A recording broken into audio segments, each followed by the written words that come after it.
Hello， 欢迎来到勾勾公好吧，我是一姐，我是敏华。一姐，我们常常走访客家庄啊，你有没有发现啊？我们到客家餐厅，很多人必点的菜色之一呢，就是客家小炒了。而说到客家小炒，就叫做炒肉。对呀，你刚刚提到的炒肉这一道菜，我自己也很爱哦。但是啊，敏华，你知道吗？炒肉它的由来啊，其实跟客家人勤俭持家有很大的关系哦。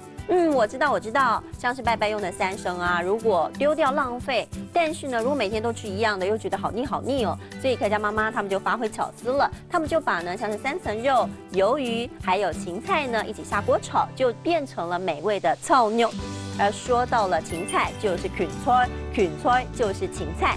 对呀，而且刚刚啊，敏华提到了哦，在炒肉当中呢，有一味是绝对不能少的，就是鱿鱼加进去之后呢，就特别的美味。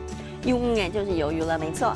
所以今天要教给大家一整句话，就是客家小炒很下饭。这句话应该要说的是炒肉懂炒饭，炒肉懂炒饭。今天勾勾公哈发呢，就带大家品尝一下客家的经典料理。嗨，敏华，你好，这是客家炒肉。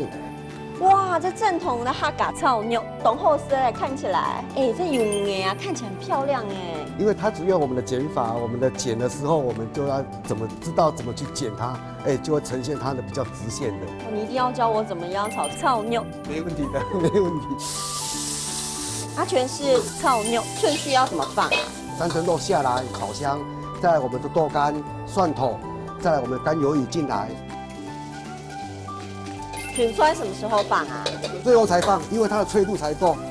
好，来，我们这个时间点，我们刚好酱油进来，它的香气就出来了。我说敏华，我看你吃这个炒肉啊，也吃了很多了耶，你到底有没有学会啊？当然会喽，这有什么问题？改天炒给你吃。我等着你。不过在吃之前，我们还是要先帮大家复习一下今天教给大家的客家话。首先帮大家复习的就是客家小炒，就是炒肉。炒肉就是客家小炒，没错。而其中呢，少不了的一味就是芹菜了，芹菜就是芹菜就是芹菜。还有这一味也不能缺少了，当然就是鱿鱼鱿鱼就是鱿鱼了，没错。所以今天最后这一句要帮大家复习的就是客家小炒很下饭。这句话应该要说的是炒肉懂炒饭，炒肉懂炒饭。今天勾勾公哈发，希望大家都能够吃到自己心中最棒的客家小炒。我们下次见，拜拜。